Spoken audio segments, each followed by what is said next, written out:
Ahoy, you are listening to Glass Half Full. I'm Ulla, the sensible twin. And I'm Laura, the funnier, prettier, braver, smarter, more... Okay, we get it.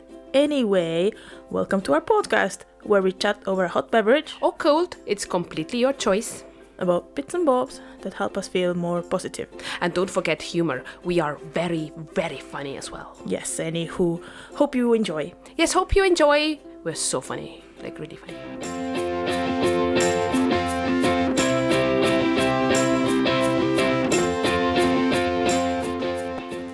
Ahoy!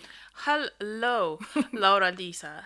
Hello, Ulla And Lena. everyone who is listening to our tiny wee podcast. Yes. How are you? I am okay, because I would say I'm great, but I am a little bit under the weather. Okay. It's been a little bit better today. Thank you for asking. You're so welcome. And I'm hoping it will continue on to tomorrow and beyond. Yeah. Whoop whoop. What are you drinking? Or how are you? Wow, priorities. Right. I'm all right. Yeah, I'm okay. Life is good, better than some, But am I better than anyone? No, I'm just kidding. It's a reference, Yes. Inside joke to a TikTok. Inside of the Whatever. vastness of TikTok. What are we like? Am I better than everyone? Everyone. Yes, sorry. Not This anyone. is Laura's English 101 to Ulla. Okay. Yeah. And I am drinking juice. Diluting juice.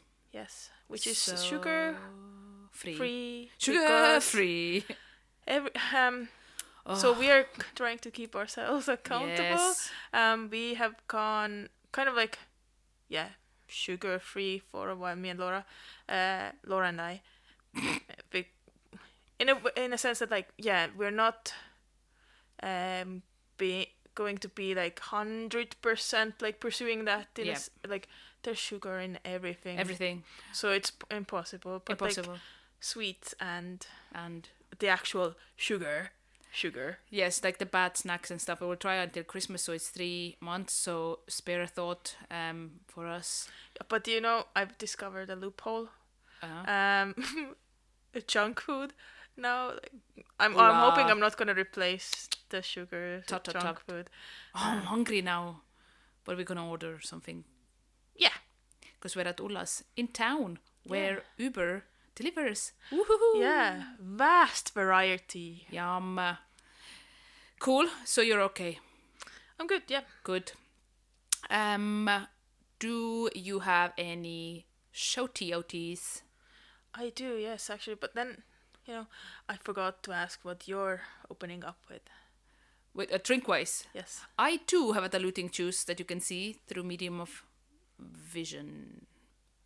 But thank you for the listener's sake asking me. That's very polite of you. And we can clink the glasses. Let's clink our plastic glasses. Reusable ones, though. There we go. Boom. Nobody heard that. But saying, I'll just do it like with my. There we go. ASMR. So satisfying. So satisfying. Yeah. So I would actually. I have something to shout out about. Do it quietly. Okay. Laura and I went to an event Correct. on this past week, Thursday, which was what's the word for it? It was organized by Balanced Bean Method. It's two ladies whose guided meditations we follow as well on and Sundays. often share on our personal ones. And Wednesdays. So yeah, they put on an event. Like Justine, who lives in Scotland, was like fronting that event. Who we have interviewed in one of the previous episodes. Yes, and it was to gather funds for SAMH, the charity, and for mental health. Yep. So very topical for our podcast. Absolutely. And she put on a tapping meditation. I think it was called somatic. Somatic, sorry. Yes. No, that's... Somatic. That's a new word I learned. And yeah, I didn't actually know about it beforehand. So yeah, it's kind of like a tapping yourself. Yeah. Which sounds super dodgy, but it was not dodgy. It was nice. Method. There's a whole science of, behind it, which we don't have time for. Yeah. To and explain, then but please go and follow them. She also did guided meditation, and yeah, it was a lovely night. So that's Absolutely my lovely. shout out. Yes, and it was lovely to drive there after work because it was in Forest. In Forest, it was nice, it's really quaint. Nice drive. It was quite a nice drive. Going home from there was dark. It wasn't so nice. It was worth it though. Worth it. Yeah, and we won some raffle prizes. Yeah. We'll probably shout out about some of them in the later episodes because I have actually 2 sessions coming up. So exciting. Yeah, so I'll talk about them a bit later. Yes. Oh, goody. But yeah. What are the tags, Ulla? The balanced bin? Right, yeah. On Facebook, you can find them on just under balanced bean method. It's just like that it appears. And then on Instagram, all one word, balanced bean method. As well, so easy to find. Yes. The online free meditation sessions in Zoom take place every Wednesday and Sunday evening. You just need to click on their Instagram. I think there's a link to kind of get signed up for the meditation. Very easy, very quick. You don't have to put the camera on. You don't have to put the volume on. You can just attend as everybody. Nobody's putting their cameras on except for Justine, who runs the meditations, and they're at 9 p.m. UK time, so very convenient time in my opinion. Yep. So yeah, do join. We do share quite often. We will share in Klaas Half Full as well. Yes. Awesome. What about yourself? I have a few. So I want to start with one of our biggest fans, Shelley. Shout out to Shelley at work as well. Woohoo! And she has an Insta page called tree_vanlife, and it's tree as in TRI. So the little blurb for them is that Shelley and her husband Lee are weekend van lifers, occasional triathletes. Can't even say it. Triathletes. There we go. So Shelley and her equally sporty husband Lee, who share snaps of their trips with Humphrey, a 17-year-old Adria twin model van, which they bought instead of a honeymoon back in COVID times. Remember those guys? And have used this as a hub for all the awesome hikes and Monroe bagging that they do. Also as a lockdown birthday restaurant, mobile workspace, a triathlon pit stop, and travel vehicle, taking them all over UK, hopefully soon also to Europe. They also share in the Instagram their triathlete life, which is amazing, and respect for that, very sports and stuff. So if you either love everything like van life, or are an aspiring triathlete enthusiast, please give tree_vanlife a follow, and we'll obviously tag them as well. Wait a minute. Okay, so I think I've done an Estonian thing there, or a very Laura thing. So when I mentioned tree van life, it's obviously not tree, it's like a triathlon. What an idiot I am, so sorry. So I spelt it correctly. Numpty. Yeah, TRI, Jesus Christ. I should have sassed there. Yeah, you should have. TRI_van life. So try van life, because triathlon, not triathlon. So yeah, that's one of the ones that I wanted to shout out about. Oh, cool. Yeah, but there's more. So then I also want to share our friend Ross Bull, who is just Ross Bull on Facebook. Again, we will obviously tag. And on Instagram, all one word, Ross Bull. So it's ROSSBULL Films. Ross Bull Films, all one word, on Instagram. And he also has a website, Ross Bull. I've said it so many times, it's gone funny now. Ross Tongue Bull. twister. com. Yes. So he is a community filmmaker based in Aberdeen and specialized in factual filmmaking for charities, non-profits and community organizations. He could take your project from conception to completion himself or include your people in the process, training them in basic filmmaking, creativity and co-production skills. So check out also his YouTube channel under the name Ross Bull, where he has posted some short films, and there's many more to come, I'm sure.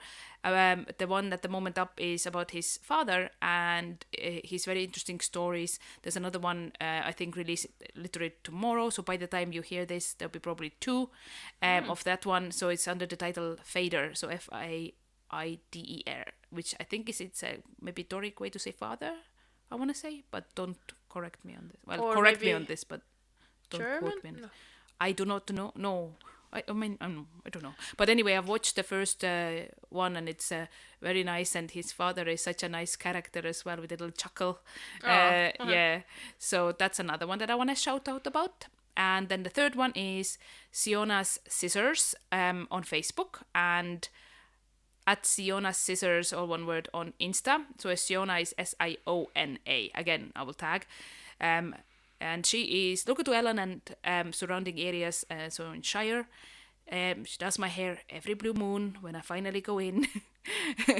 And is the loveliest hairdresser. And I literally, as we record this on Saturday right now, I went there this morning to chop my long hair. And you're sitting here with your brand new hairdo. Yes, this you know that new hair feeling where you can't stop feeling you the have ends. a toot. Yeah, I have such a toot right now.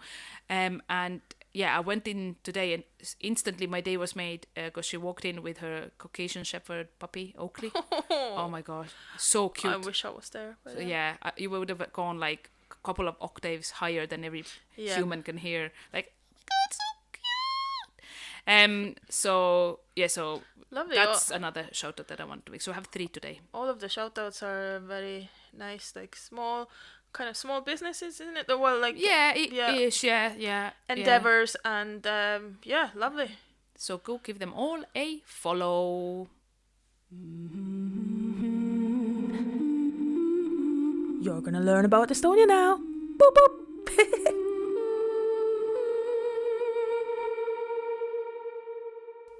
Estonian facts. I am ready. I would like to talk about this quite unique requirement back home. It's not just a requirement, it's a law, and it's quite topical to bring this up just now as we are moving into the darker months of the year. Oh, here we go.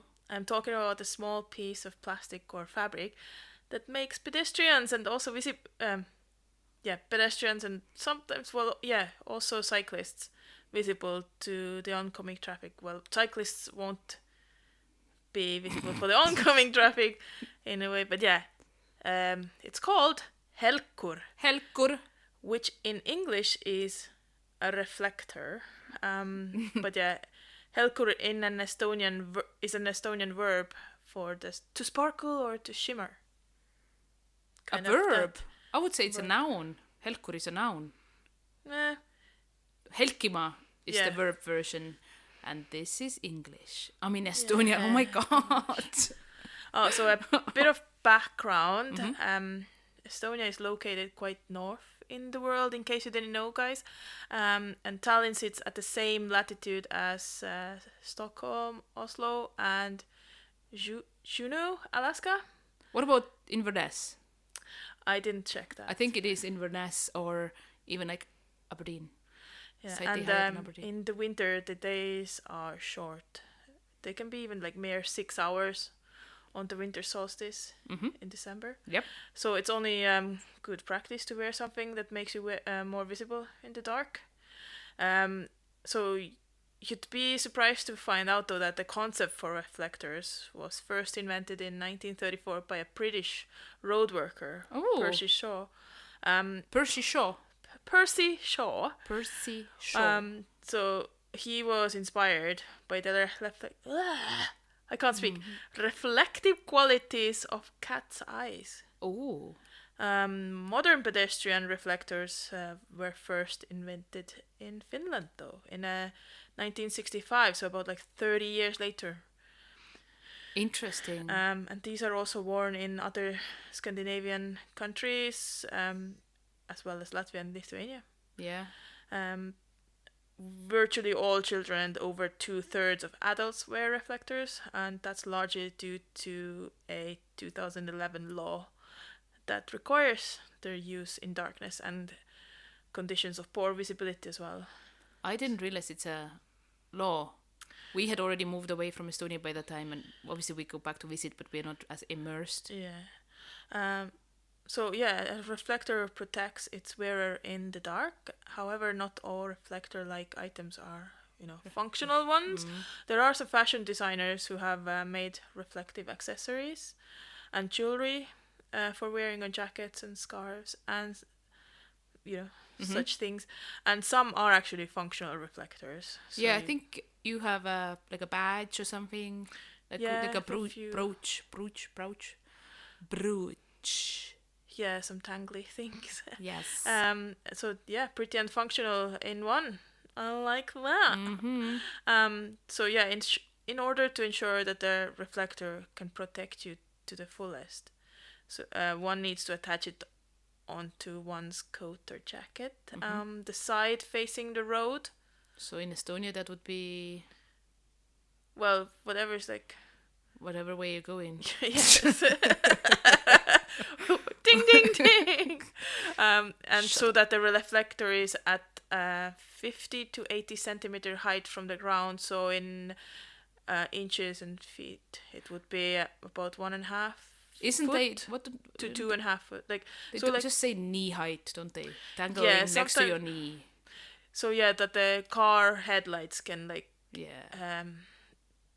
detect it or reflect from it. Yeah. So yeah, but it's not only knee high. Like people keep it fine. on their handbags and stuff as well. True. Yeah, it's just so it's easily spottable, and yeah. Otherwise, we were talking about it being a law now. You could be fined up to 400 euros, but that's up to. It's usually I think it was like 40 euros, but yeah. I don't know how strict they would be with foreigners. Probably not as strict. Surely. They don't know about it and stuff. How would you kind of know? But it is useful to make yourself visible. If you're like walking in the dark inside like a forest road and the car is coming towards you, it's because before 2011, even like it was in the Traffic Act before that, like 1992 or something like that. Before that, there were a lot of accidents. Right. So that's why they kind of put it into the traffic law or something. And since then, there's been less to do with visibility, like pedestrians not being visible on the dark roads. There's been less accidents. Right. So that's helped. And if you want to know how they look like, just pause our podcast right now, go and put to Google Estonian reflector, and I'm pretty sure loads of different ones will pop up. Then you have an idea. If you see me up and about, like I have one on my bag. It's a red panda shaped one. Oh yeah. The new ones are cool ones. Yeah, there's really pretty ones. Yeah, old times they look like Christmas tree decorations, like 2D, reflective, like glass, almost like plastic Christmas tree decoration. But now there can be even soft ones. Yeah, those are nice. So yeah, it's one of the things that we didn't really realize when we came over here. That that's not a thing here. Yeah. Oh, why are you looking at me funny? Yeah, couldn't even say how to call them in the first place, but reflectors. Reflector, okay. I like our word, like, it's like... Helkur, yeah, it's like for that. If somebody says helkur, you know exactly what they mean. Whereas reflector could be like a reflective strip on your, I don't know, that's bike the thing, or something on like a visibility jacket or... Yeah, on the bikes as well, like people do use those. Nice.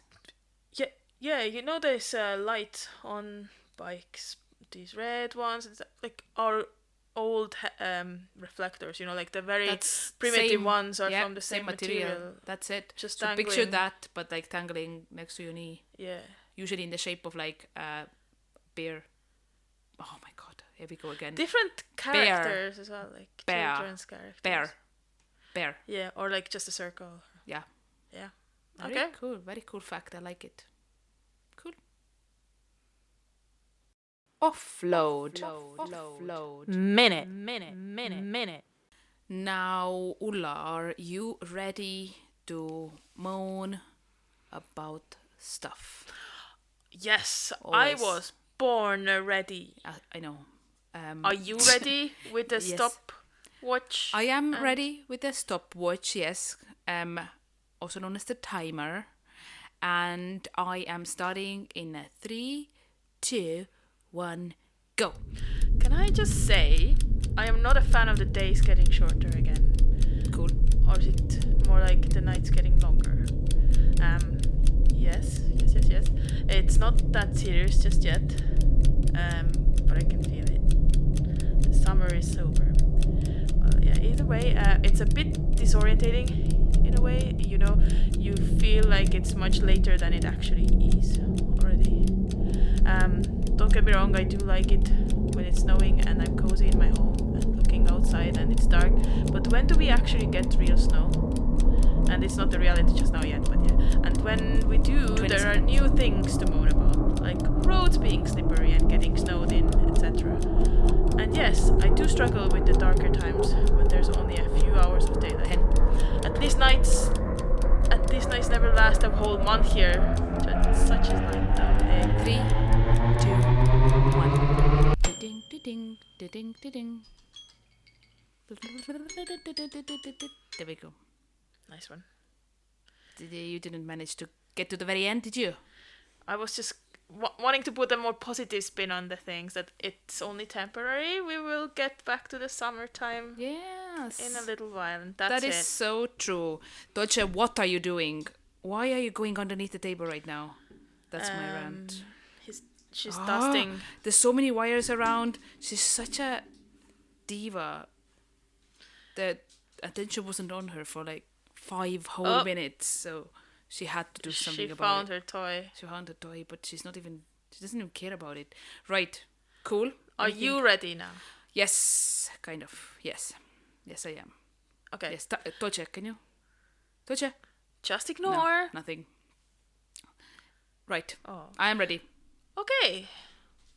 3, 2, 1. Okay, so it's my nervous laughter in awkward social interactions. So, for example, social interactions could include bumping into our friend and then me, like, talking about his legs being out because he had shorts on. Yeah, so absolute shite also been said to the CEO of where I work, and in a previous place I actually high-fived the CEO on my first week. So yeah, totally facepalm emoji. 30 seconds. Yeah, facepalm emoji moments. But the nervous laughter thing is something Paul pulls me up on all the time now, so that adds to me feeling even more ox, because I do that thing where like, yeah, no, I haven't been waiting for the bus long. It's that's the 10 seconds. That's the awkward laugh that I'm talking about. So now you guys will probably notice it. 3, 2, 1.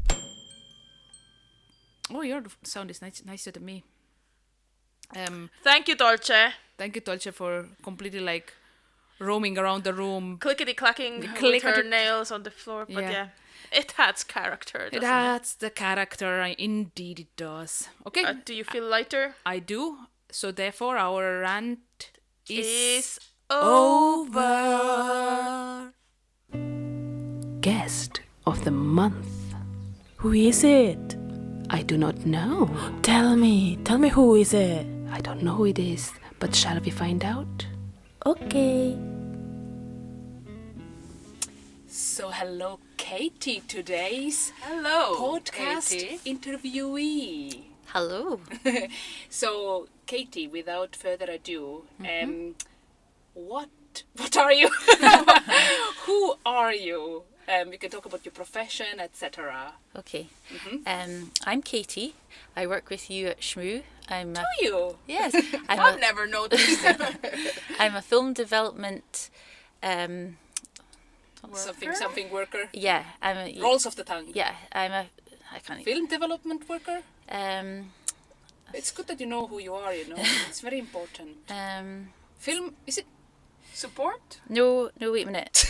I love that.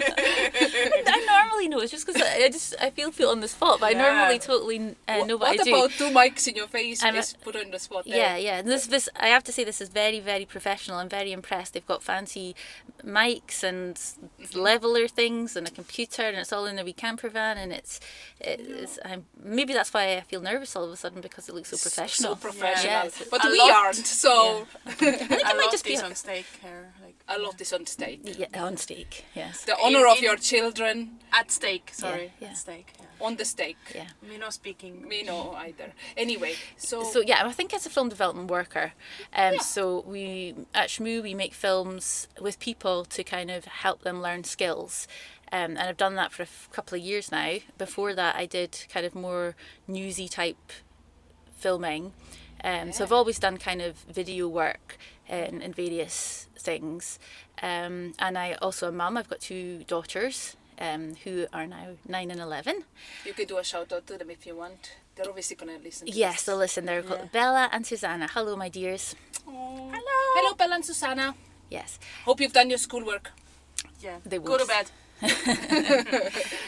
So that's probably the most important parts of my life is that yeah. Yeah. Very, very nice. Do you have any weird hobbies to add there that you like doing? I play the piano. I do paint by numbers. Oh, yeah. So clever. I love painting and art, but I'm not very good. So I just started doing a bit of, and I need some art for my walls, and I don't have any money. Right. So no, I find it takes a long time though, and you start to get creative, and you start to just kind of do what you like and cheat a bit, and it's really peaceful, and it's very good. It's very suitable for this podcast because that's just the kind of thing. And Absolutely. I really love reading as well. I read a lot, and that's one of my main hobbies, I'd say. Any books to suggest? There's so many. One of my favourite books I've read was called This Little Life. Can't remember who it's by, but the play is going to be at the cinema. We're going to go next month, I think, because they're doing the play in England, but it's not. And it's like the book's big, but it's a really good book. I'm probably not telling very much about it, but that's an amazing book. So that would be my top. Nice. Yeah. I do a quick explanation why we have background noise. Yeah, I was going to say we are in a camper van, yes, but we are in Duffy Park. So we have families obviously coming into the park. So if you hear a background noise, that hopefully just adds to the randomness. Atmosphere. Yeah, there's a lot of traffic as well on the road behind us. So yeah, sometimes the mics are quite good at like muffling that out, but let's find out later. Yes. But just if you were thinking, we have had various occasions, as you know, like on the beach with the seagulls going and stuff like that, so this is nothing new. But that's very interesting about your hobbies. Also, I know that you are a biker. You bike to work sometimes often. Yeah. I would like to cycle more, but because we have to take a lot of cameras about in the car and go places, then that's my excuse anyway. But no, I do like to cycle. It's yeah. And you were almost going to cycle here today, but it didn't go that way. But yes, often you cycle, so that's... Yeah, I think it's a convenient way of getting about, and I like that you get to sit down. Yes. You know, like walking and running and all that gets you there, but I just like that you sit down on a bike. And, and just move the little leggies. Yeah. After a while, though, do you feel like your buttocks might hurt a bit? You get used to it very quickly. Yeah. Okay. No, it's true. Like if I haven't cycled in a few weeks and I cycle, then my bum does hurt a bit. But if you, it's a funny conversation, but you get used to it so fast. Like nice. And my other part of the first question is, what made you laugh recently? I've got a good one for this. It's a story about my nephew. My sister-in-law told me. So he has this little toy. It's a little doggy thing, and he loved this little dog. And like this wee boy, he's like 7, so he's not actually that young. So you'll think this is a bit ridiculous. I won't say his name because I'll be so embarrassed. Okay. Anyway, he has this little toy dog that he loved, and he lost it. And his mum was a bit sad, and she's quite kind, and she thought, I'll buy him exactly the same one. So she bought it, and then she thought, I won't give it to him, I'll just I'll let him find it, so that he thinks it's the same dog. Clever. So she popped it in his hood, in his hoodie jumper that he was wearing, and he was just going about, and he didn't notice it. Then he went to the toilet. No. To do his business, and then it fell out of his hood into the toilet, and he shouted, "Mum, I found my dog. It was in my tummy." Oh, I did not see that coming. Yes. Wow. So he thought that he kind of put it out. Yes. And he's like 7, so bless. He has like lifelong trauma now from that. Like every time he goes, he will probably check his. No, but I think he was absolutely delighted. Well, that's what important outcome At of some this point, story. the penny will drop, though. Not all the lost things come out. Do you think his mom will tell? No, I think no. he's probably forgotten by now. Anyway. Yeah. Fair enough. No, he'll go everywhere telling people like, I put out my dog. Anyway. Very good one for the answer. Yeah, I love that. No, that did make me laugh a lot. I bet. I really bet. Right. So. Well, we're coming to our second question. Katie has a little drink break.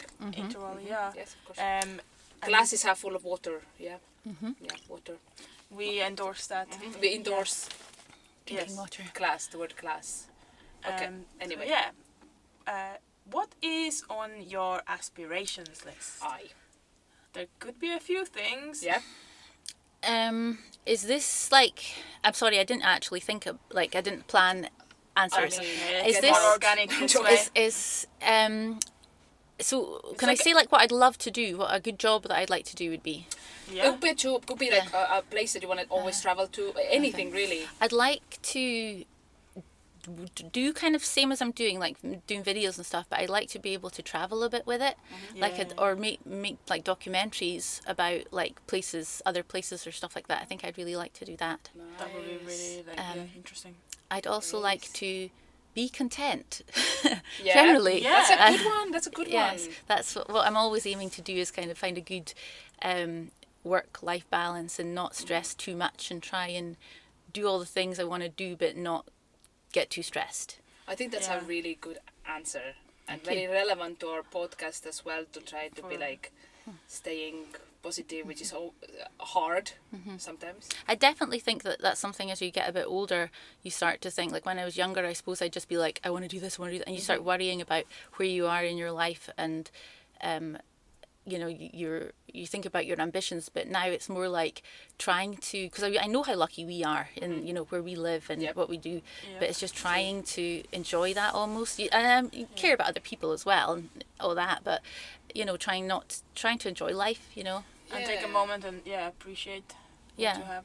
That's a really good one. What type of like travel type of videography would you ideally want? Because like, let's just do it. Let's just go out with this van across Europe. And I'm not very good at filming, but I'll be around. I don't think you need to. Because I like films about people. Okay. So I think it's the content and the people and the story that's more important than how. Like, it's nice if it looks pretty as well, but. Like so documentary style. Yeah, so about finding out about people. That's really cool. Well, all the best with it. Thank you. I'm sure it will happen if it's meant to happen, right? Everything happens for a reason. Maybe when the girls are a bit bigger and I can go away for a while. No, Sending positive thoughts. Absolutely. And, it's a very waves. Inspirational answer. I love it. Very good. Indeed. So our next question, I don't know if you've prepped for it or not, that's totally fine. We've had either. I don't think we've sent you the questions actually, so you couldn't prep really. But this is the award goes to section. So yeah, it's any award, any category, and then also like if you want to describe the award a little bit, we've had all sorts. And it could be to someone that you know or someone random that you don't know. You've kind of like just had interaction. I did think of this because I did have listened to your previous podcasts. Well done, thank you very much. Thank you. But I found it really difficult because I don't want to give anybody an award. You know, like I was thinking. What about yourself? No, I even thought about that. I was thinking I want to give myself an award because then at least that would make me happy. And then, but I eventually did narrow it down to a person that I thought because I was thinking who deserves an award. Everybody. That's everybody. Sure. Kidding. I have a very good friend called Susan. Her friends might know her as Susie, and she lives in the Huntly area. Aww. And she is amazing because she is very good for to the environment. Like, because you get people that care about their carbon footprint and they care about recycling and all that. But Susan, she just does so well, and she just puts in so much effort, and like quite so often, like even although I think I have a fairly good carbon footprint compared to some people, she works so hard at it, and like I might be like, I do have plastic in my house, like I've got like shampoo things and all that, but she won't. She's all those little things that take a lot of work.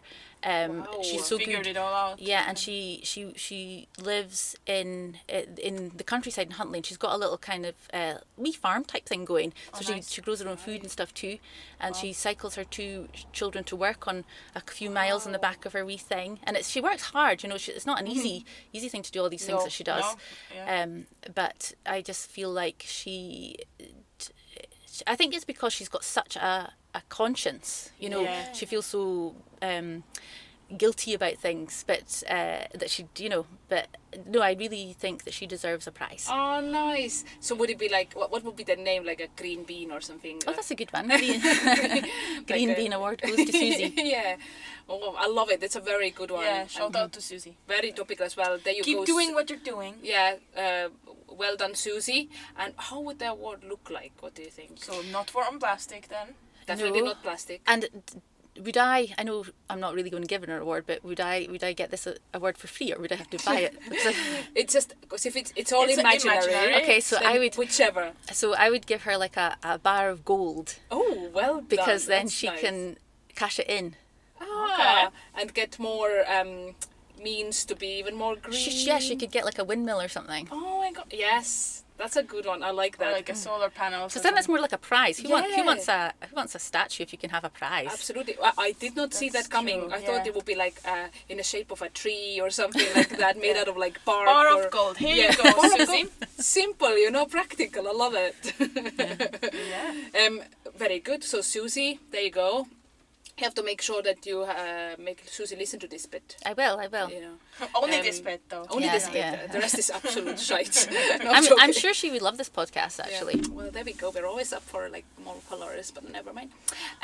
So I reckon it's time for the most like interesting question. Some would say. Don't worry, it's not a hard one at all.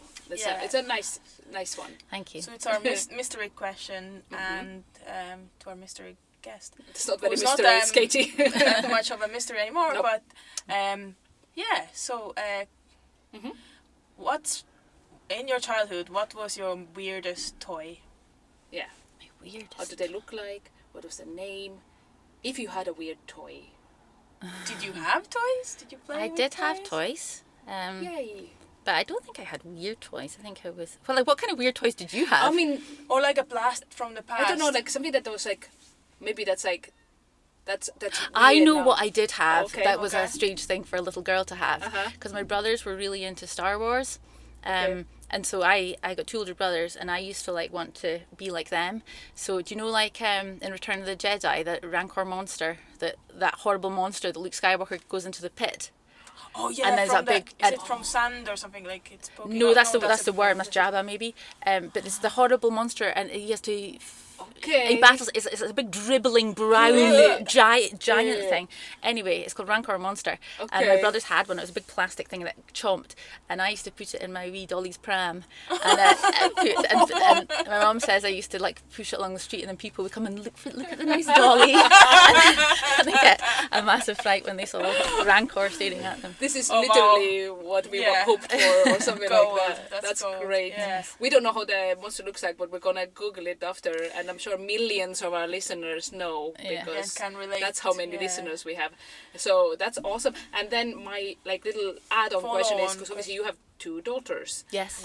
Do they have any weird toys that they absolutely love, or something that's weird for them to love so much? Out of the ordinary, maybe. This is hard. This is a kind of if you put you on the spot. Yeah, that's literally the aim. But even I don't think I can't think of anything weird, but I can think of something that my eldest Bella, she's a little bit cheeky sometimes. And she's always getting up in the night and making potions and things. And Potions? Well, she just, she's 11. She really should stop doing this kind of thing. But you walk in, you hear things rustling about in the night, and she'll mix things together, like slime and conditioner and glue, and it's doing experiments on the carpet, she likes to mix, and she just or shaving foam. You'll go in the bathroom, there'll be shaving foam, and she'll just be like, oh, I just love the feel, it felt so soft. And it's just cool. She does have ADHD. Okay. And so she sometimes does these. She's very impulsive. Right. But this is, and it's driven us mad over the years, because she likes to draw on walls sometimes. She doesn't do that so much anymore. Fun. But it's such fun. So looking back, it's funny, but at the time, it's very a lot of cleanup. And a bit frustrating. But maybe she will become one of those people in the I don't know, in a lab somewhere. You never know, right? It's interesting. Comes up with a new, really important, handy, I don't know, substances. That would be not. Big hopes. Big hopes for Bella. Yes, let's really hope something good comes out of it. Yes. I love it. Yeah, that's cool. Unless maybe she's seen a cartoon where the witches were doing stuff, or is it not like that? I wish I could say it was that. It's probably actually YouTube. It's probably, you get these people that feel nice things and cut things and make squidgies and all those. ASMR almost. Yeah, I think she sees that kind of thing, and then she thinks, I'm going to do that with my parents' best perfumes. Oh no!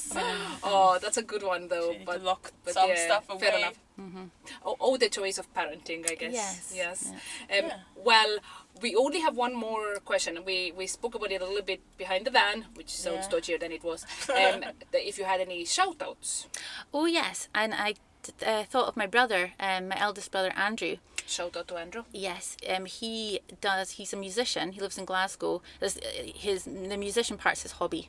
And he writes songs about nursery rhymes for children, fairy tales. I mean, he's got ones about Jack and the Beanstalk and Cinderella, all the ones you could think of.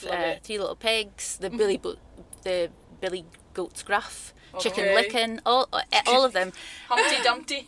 I don't know. Humpty Dumpty's not a fairy tale; it's a nursery rhyme. But I don't know. I don't know what his latest ones are. But he's called Jaggy Nettles. Jaggy Nettles. And he's online. I don't know exactly, but you'll put a link. You said. He does do songs for adults too, but and he does songs about climate change and things like that. But the main kind of ones that I think because they're kind of dark as well. And they're quite amusing.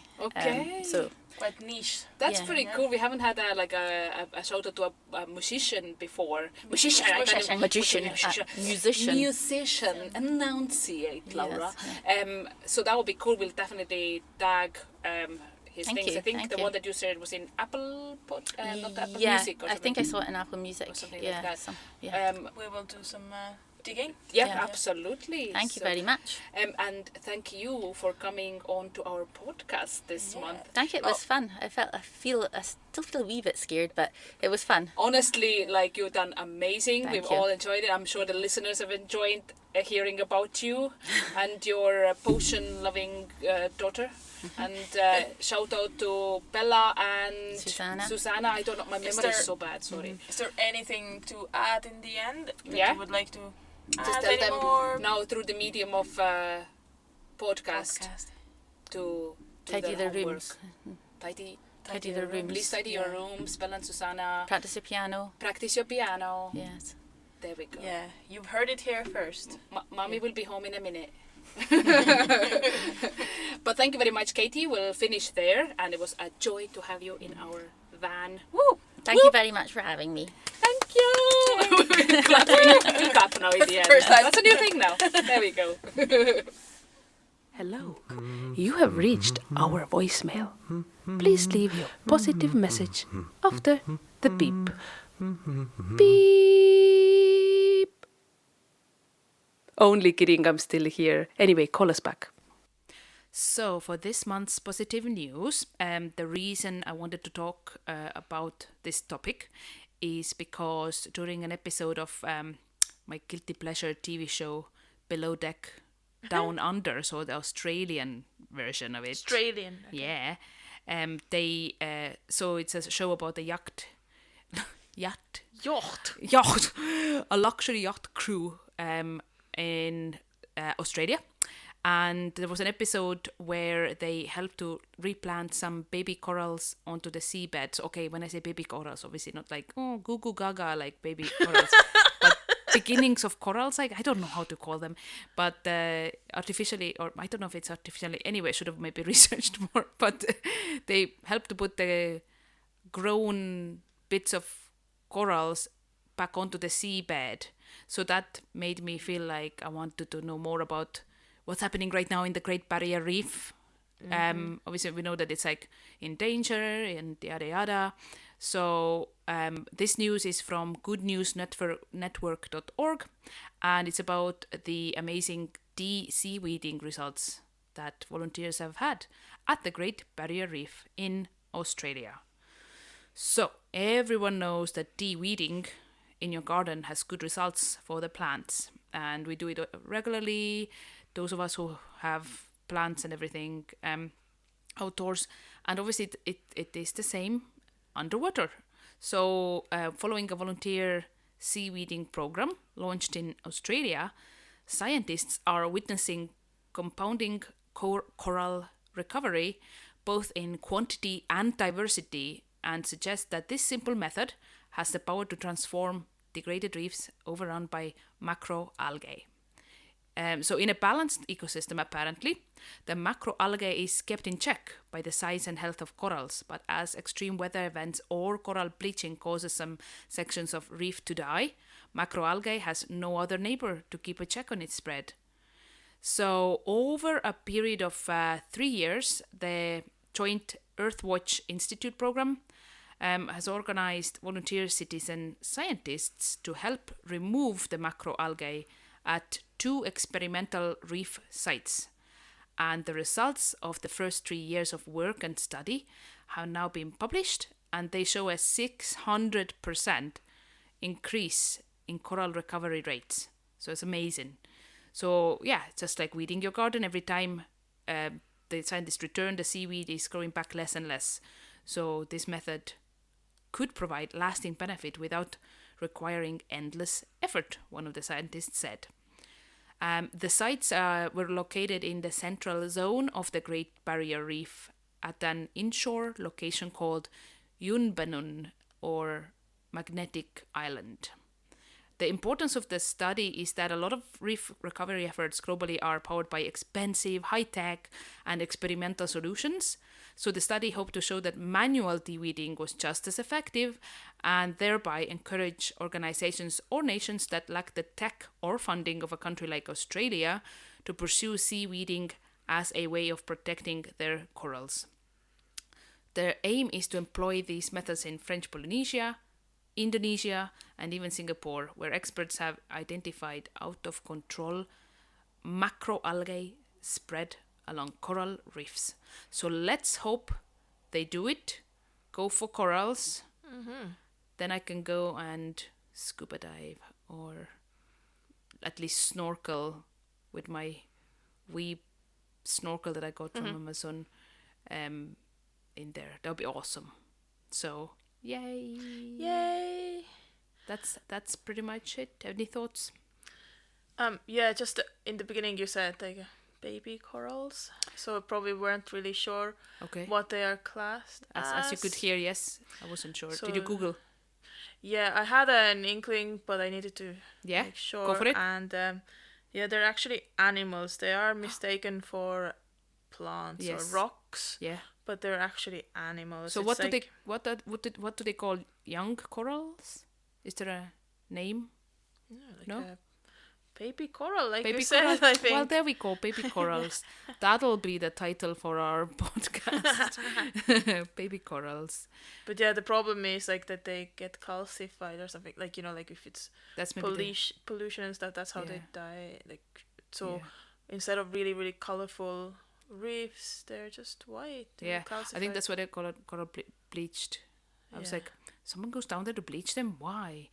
But obviously not, because I'm stupid, so that's fine. You're not stupid. Thank you for doing the research. So That's effective. alright. It just sparked my interest, and I was thinking like, oh Mm-hmm. yeah, actually I haven't given a thought like how they are classed. Yeah, and I actually, when I looked at that episode as well, was like, I was under the impression that nobody can anymore go, like as a normal tourist can't go to the I thought Great that Barrier Reef. as well that Actually, it was. you can, at least to the bits of it, because there's like, if you Google like loads of like 1 day trip, snorkeling Oh. trip, so it is possible, just maybe not all of the bits of it. But yeah, that is like it poses a question: is it a good idea?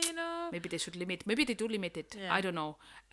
But anyway, that's good to know, isn't it, about corals being weeding. So literally, yeah, somebody that's like an scuba dives interesting- down and just takes out the Yeah. seaweed from between and keeps it like nicer and tidier. It's quite cool. Doing some coral gardening. Yeah, exactly. There we go. Cool. Books and music, books and music. Join us for it if you choose it. Books and music, books and music. One more time. Books and music and yeah. So let's start straight away. I'm gonna start with books. Okay. I actually have two, but they're kind of like similar. Okay. Or you'll see what I mean. So firstly, shout out to my friend Melissa, whom I borrowed this from. So first of them is called The Art of Wild Swimming Scotland by Anna Deacon and Vicky Allen. And oh my god, Dodja just put her whole face on my knee, and my heart just burst into flames. I love you so much. So by Anna Deacon and Vicky Allen, and the second one is Blue Scotland by Molly Hughes. So the first one, The Art of Wild Swimming Scotland, it's really beautiful book with lots of photos. So it's full of like local knowledge, quirky tips, celebrity stories, and shot through with wisdom and spirit of adventure. It's as much about the wild swimming community as it is about where to do it. So it's about the most magical, I can't even magical locations and how to protect them. It's a big part of the book, actually, how to protect the place. So fitnessing your kit bag and how to keep yourself and others safe. And also gives you a nice little tip to where it is possible, where to go for a nice warm-up cuppa and a cake after the dip. Oh, nice. Yeah. So I read it during one of our campervan weekend trips, and I got so inspired that when I got home and had Wi-Fi, I bought a little snorkeling kit, just a very basic one from Amazon. Like I think it was like a tenner or something, maybe a bit more. That's where it came from. Yep. Okay. And I used it a few times already. I saw a picture. Yeah. Of course, where I've been at the moment is not really as picturesque under the water as, Great Barrier Reef, for example, right? Right. But hey, you have to start from somewhere. And since reading this book, I always try to pack my skins or swimsuit, as you muggles would call them, in case there is a particularly beckoning water body nearby, you know what I mean? And I know Melissa as well is quite an enthusiast with the wild swimming, going for the dips. So I'm motivated to get to it a bit more, and it has so many benefits to your physical and mental health. Sorry, what you were. I love swimming. It's funny how in here, they say like wild swimming, like so wild, isn't it? yeah, Party. That's the only kind of swimming I kind of knew. Yeah. Before, but does true. it give you the tips where to go nearby here?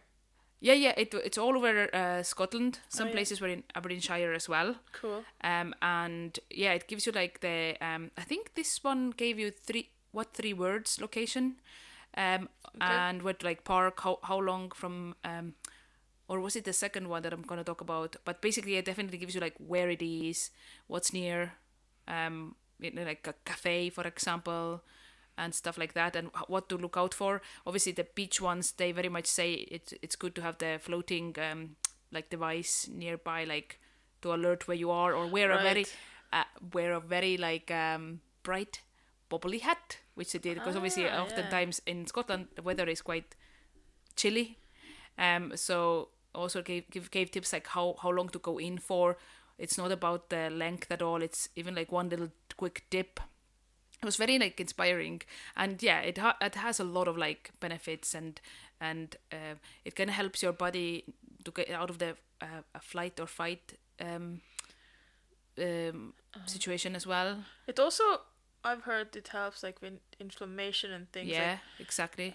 And mental health. Yeah, obviously. mental health a lot, because basically one very interesting thing was that because in nowadays the most like threat that we have is like just like workplace stress, but in olden days you were like, you know, had to face adversity more. So basically putting your body to extreme stress of very cold water helps to regulate that the rest of their life doesn't seem as bad, or almost, if that makes sense, like a shock therapy type yeah thing. kind of like in a weird way, which is like cool, okay, fair enough. Yeah. So people have found like lasting benefits of it, those who do it regularly especially. So but if there you wanna, is like a method to it as well, like you need to start out small, don't you? Like you can't just go into like a ice cold water straight away, because of like your heart can give out or yes, something. you have to be very careful. You have to go in maybe like a little bit, then go out. You can go in, but like, yeah, I wouldn't start straight away in the height of like winter. That would be a bit much maybe. But if you want to know more, get the book. Awesome. So can I that's, borrow it? well, if You Melissa gave is it listening, back, I gave it okay. back already. Yeah. So that would be the Art of Wild Swimming Scotland, and the second one was Blue Scotland. Again, really visually beautiful book. The full name is Blue Scotland, and then colon, the ultimate guide to exploring Scotland's wild waters. Yeah, wild waters. that's then. So yeah, it made me want to visit all the lochs and rivers and beaches that they were explaining about. This one is a bit more general, not just for like a duke in Doric, or a dip into the water with your skins or swimsuit. But this is more like also where you could paddleboard or kayak or surf. So in my case, just swim and paddleboard. But yeah, again, gives you like locations and how to get there. This one gives you how long it takes from where you've parked to the actual water as well, and some absolutely amazing photos as well. So if you're interested, then go and order that one. It's a very good one, good book. So thank you again, Melissa. Yes. And what about you? What book do you have? This one is a blast from the past. It's The Pilgrimage by Paulo Coelho. Yeah. I'm a bit uppity about like how to pronounce it. Like, is it Coelho or Coelho? I think Like, Coelho. because Portuguese, Paulo Coelho. Brazilian actually. Sorry, why did it? Yeah. Anyway, so Paulo Coelho was born August 24, 1947 in Rio de Janeiro, Brazil. Brazil. He's a Brazilian novelist whose characters are often on spiritually motivated journeys. So he was raised in Rio de Janeiro. He rebelled against the conventions of his Roman Catholic upbringing, and due to that, as a result, was temporarily committed to a psychiatric hospital by his parents. Oh yeah. So he kind of was rebelling against it. But yeah, when he was just over 20 years old, he took one of his trips, and he came back to Europe and Africa, and it was during this trip that he walked the route of Santiago de Compostela. It's some 500 miles or 800 kilometers of roads first used during the Middle Ages by pilgrims traveling from France to Spain. It's a very well-known pilgrimage route now. It's like the Camino de Compostela or something, like the route. Camino. Camino, yeah. And we want to do it with our mom one day. Yes. Maybe next year even. So this extensive journey sparked a renewed interest in Catholicism for him and helped him lay the basis of his first book. Nice. Which was published in English as The Diary of a Magus in 1992 and was reissued as The Pilgrimage in 1995. So it was first called like The Diary of a Magus. I don't know what that means, but yeah.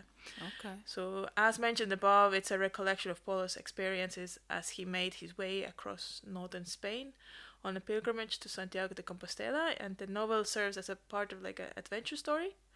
But part guide to self-discovery as well. Yes, I remember there were like little exercises, almost like meditation. Yeah, it does say that there's meditation exercises, so I should actually read it again and see if I can incorporate something in my life. But yeah, so we both have read several of his books. For example, like The Alchemist, The Valkyrie, By the River Piedra, I Sat Down and Weird, Wept. I was just thinking about that one. And The Witch of Portobello and Veronica Decides to Die. And to begin with, I, for one, felt a bit uncomfortable or a bit like a fish out of water when I started reading my first Paulo Coelho book. Oh, really? As I had not read anything like this before, that was quite like a different one, like a spiritual one. But I feel it is important to kind of like, so to say, expand your palette. So yeah, I persevered and I'm better for it. I reckon I should really like try his new ones as well, like newer ones. So yeah, that's my he has a knack of book for the month. He has a knack of writing in very simple language about profound things.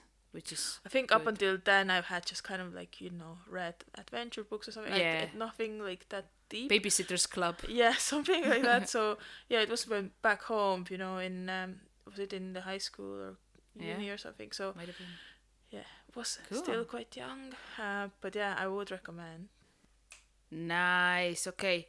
So for the song, for me again, I don't have one song. I have an album because all the songs on that album are very good.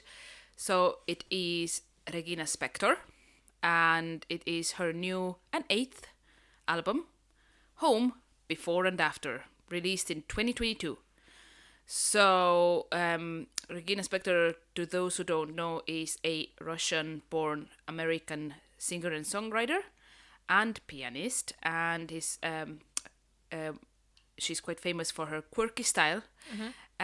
And yeah, before you judge her for where she's unlucky to have been born, just know that she's a big advocate for Ukraine and has donated money from proceeds of her Loveology t-shirts to Ukraine Trust, which is nice. Brilliant. Good on her. But back to the album, that it is very classic Regina vibes.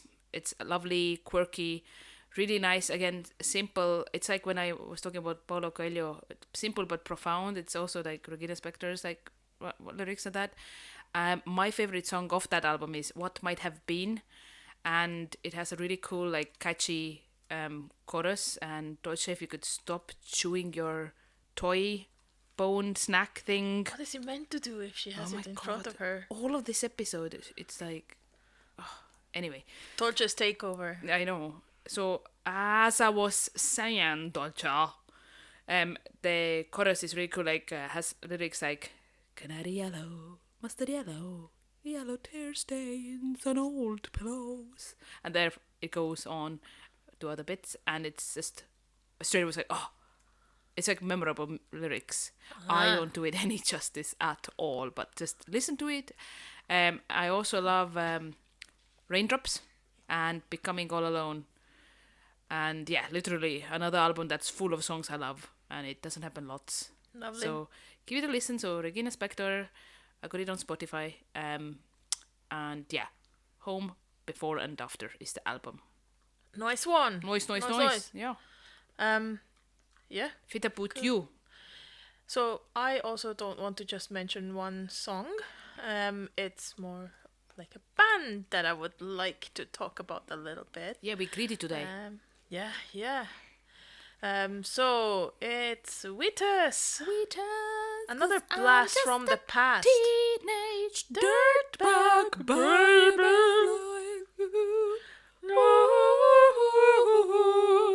Beautiful. Ooh, that harmonized a little bit. I don't know how it And will we come across, but yeah. We know what Paul will use at the very end of the episode this time. Okay. Spoiler alert. But also not. Stay tuned always to the very end, guys. Yes. There's Anyway. little nuggets. Little nuggety Right, nuggets. so we as I was, As you were. Wheatus are an American rock band from Northport, New York, and formed in 1995. So yeah, they are mostly known for their 2000 single "Teenage Dirtbag," as Laura so pretty nicely renditioned. But don't stop. So the lead vocalist and guitarist Brendan B. Brown, commonly known as BBB to fans, is the only remaining founding member of Wheatus, which he formed with his brother, Peter Brown, who played drums, Rich Leahy, who played bass. Slappity and that's bass. it. Brown has also collaborated with James Bourne from Busted and McBusted for McBusted's album McBusted. There's a lot of busted. It's a lot, yeah. So Wheatus has had several members over the years, but yeah, Like 20 odd. B is the only original one left, and they've released 5 studio albums and 2 EPs and 8 singles. And we are going to their gig tomorrow. Whoop, whoop, whoop, woohoo! 'Cause we're just the Teenage teenage dirtbags, dirtbags, baby, like you. Every That time was gets better. so bad. No, it wasn't. It was beautiful. Yeah, just email us, let us know how we did. But yeah, Cool. that's it from Books and Music. I want to add another song for Wheatus, though. Oh yeah, I actually started listening to them a bit more now as well. Or I guess in it's advance, over to you again then. In advance of their concert. Yeah. And quite like the song Mope, M-O-P-E. Yeah, back to you, Laura. But for me, I was gonna say Whole Amoeba. It's a cool one. One of the old Cool. ones. But also the I'm just a teenage dirtbag baby like yo. Okay. Another great song is Little Respect, isn't it? Yes. Give a little respect. Obviously not the original. To me. Speechless. You're welcome. You can buy tickets our under next Klaas half. No, kidding. Okay. Very beautiful. Let's finish this crap. Okay. Meow. Ula's fun facts about animals. So Laura, we've come to this part of the podcast where I ask you, what's Starship been up to? So, obviously, even now, you can see her distant clattering of the nails. She's been a wee pest. Yeah, it's We tried to record this. sort of like a new environment. She hasn't been at mine She has often. been sometimes, but yeah, she doesn't like rest because she doesn't have her 700 different soft furnishings to lie on.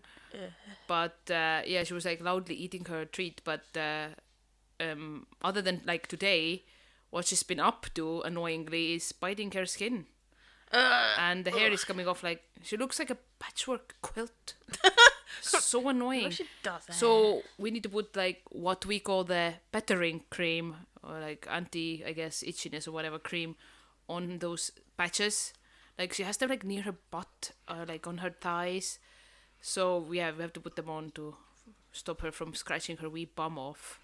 And it's super annoying. And we're trying to figure out why she's scratchy. We think it was wheat allergy anyway. Oh. It's annoying. But speedy recovery to her. Yes, she's definitely less scratchy than before. Lovely. But yeah, it's one of those things. Oh, to be a dog owner, eh? The joys. Yeah, they said. I would give. But no, love her though. Love her. Yeah, love her to bits. Mm-hmm. So yeah, on that note, I'm gonna talk about a little quirky animal. Ooh. So yeah, platypus. Platypus.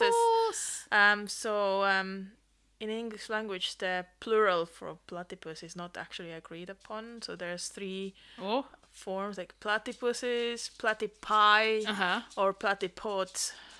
Platypods. So yeah, I'm probably gonna use the first one. So okay. Yeah, they look quite unreal, do they not? They do. With their duck bills and beaver tails. Absolutely. So most people know that platypuses are one of only a few mammal species that lay eggs.